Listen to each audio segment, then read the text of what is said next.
Hello everyone. As you know, Counter-Strike 2 released January 1st, 2024, and the graphics requirements are greatly increased from CSGO's, and also many things about the game were changed, including what the settings do. So I decided to go over what are the optimal settings inside of CS2, and also how to change your resolution for optimal gameplay in CS2. So let's get right into it. I hope you enjoy the video and I hope it's helpful. Now that we're actually in CS2, I'm going to show you the low settings. I'm on native resolution, but that's just because that's what I play on. Obviously, if you are struggling, then you're going to want to play at a lower resolution. So what we're going to do is try and get as much FPS out of this game as possible. So boost player contrast, I mean, if you really want the most FPS, you can definitely disable this. It doesn't affect it as much as in CSGO, so you can disable this and get maybe, I don't know, maybe one more FPS if you're playing at 60. It depends on your system as well, but you can go ahead and disable that. And if you're ever really having trouble seeing people, you can turn that on. But you're gonna want to have no anti-aliasing, I would say. For global shadow quality, you're unfortunately gonna want to turn it to low, which means you won't be able to see people's shadows from around the corners, which is a competitive disadvantage. However, it's also extremely taxing on your system, so, you know, if you're struggling, you are gonna have to turn this down. Model and texture detail mostly depends on your VRAM, so you may be able to keep this on medium if you're using a graphics card with higher VRAM. However, you're probably going to want to turn this to low if your graphics card is very low performing. And texture filtering mode, just leave this at 16x. And it doesn't affect it at all, and it'll make your game look a bit better. Shader detail, low. Particle detail, low. Ambient occlusion, disabled, obviously. And high dynamic range, you can set it to performance, but you may have some graininess. But this is what I would experiment with, see how much it affects your performance. So yeah, that's what I would set it to. Fidelity FX Super Resolution basically renders the game at a lower resolution and then tries to upscale it to make it look like 1920 by 1080. You're not going to want to use this. I would recommend for CS turning your resolution down instead of trying to use this because you'll get better FPS. NVIDIA Reflex Low Latency, if you have an NVIDIA card, this should be on enabled. It should not be on disabled, and it should not be on enabled plus boost. It should be on just enabled. Disabled will obviously make your times a bit longer, but you really want to make sure that this is not on enabled plus boost. Enabled plus boost is not only worse response time than disabled, but it takes performance away from your graphics card. So you're going to want this on enabled. Alright, now for the optimized settings for CSGO. So this is the most FPS while still getting all the competitive advantage of higher settings, and the game will also obviously look better. So you're going to go to video, advanced video. For boost player contrast, keep this on enable because it only affects your FPS by like 0.5% or 1%, and it may help you see players, so definitely worth keeping on. Global shadow quality, you're going to want this on high because on medium you will not be able to see people's shadows more than like 4 or 5 meters away, so it's like 15 feet. So let's say you're coming around mid on Mirage and someone's waiting right around the corner on the catwalk, and you would be able to see their shadow on high, but on medium it's too far away, you won't be able to see their shadow. So this really needs to be on high if you can afford the performance.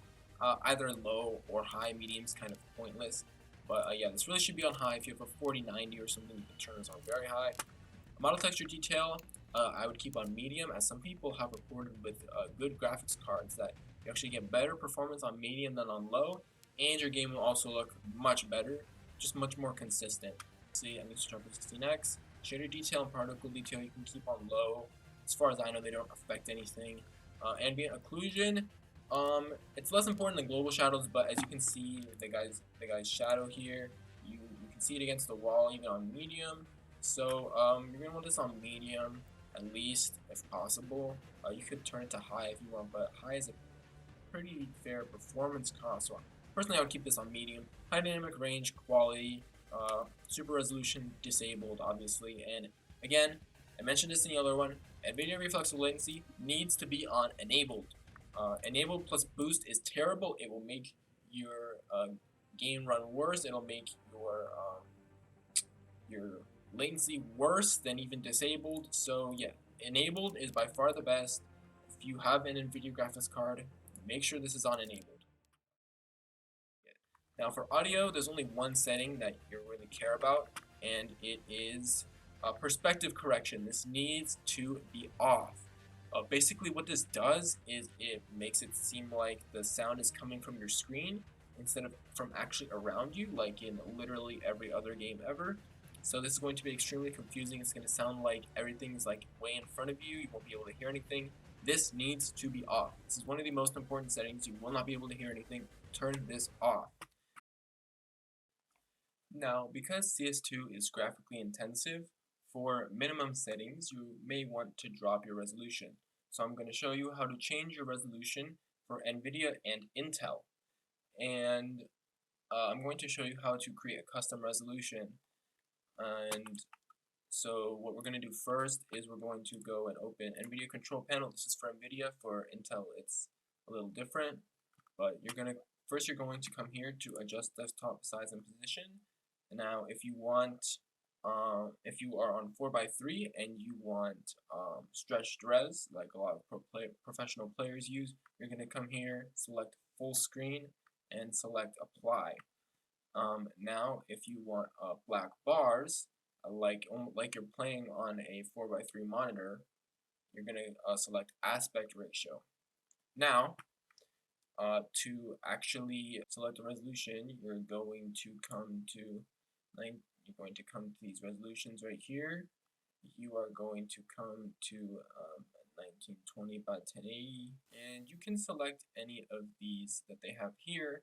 However, I'm going to show you how to create a custom resolution as well, and we're going to use the most common resolution that professional players play on, which is 1280 by 960 4x3. So I'm going to type in here 1280.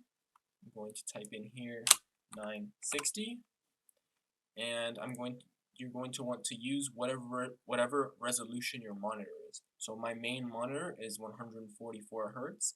If my monitor was 75 hertz, I would put 75 here. If my monitor was 60, I would put 60. Just whatever maximum resolution your monitor is, that's what you want. So I'm going to click test, and because I already have it, it just automatically selects it. However, if you're testing it, then it'll say keep, and you select keep, and then you'll come in here, choose a resolution, and select apply. So that's how you change your resolution for better performance. Alright, for Intel, it's a little bit difficult for me to show you because my main computer has an AMD processor. However, my laptop has an Intel processor, so I can change Intel graphics settings there. So for Intel graphics, this is what you're going to do. First, you are going to open settings on your computer, Windows settings.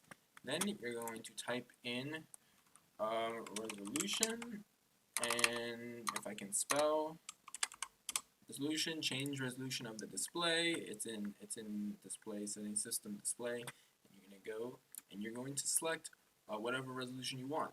So let's say 1280 by 960. You're going to select that, and then once you've selected that, I'll put a screenshot on the screen of what you're going to select in the Intel Graphics Command Center or Intel Graphics Control Panel if you're on Windows 10. And you are going to change it from I believe it's maintain display scaling to